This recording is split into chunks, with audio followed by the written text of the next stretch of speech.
Vaid see on armastus, mis siis ei tea, kust tuleb ta ja milleks.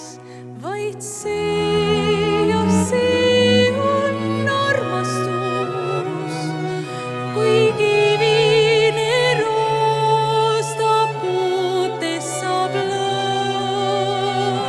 lõhnavaks lilleks. Vaid see on armastus, mis otse kui täht sões rüppe langeb. Vaid see on armastus, mis piireid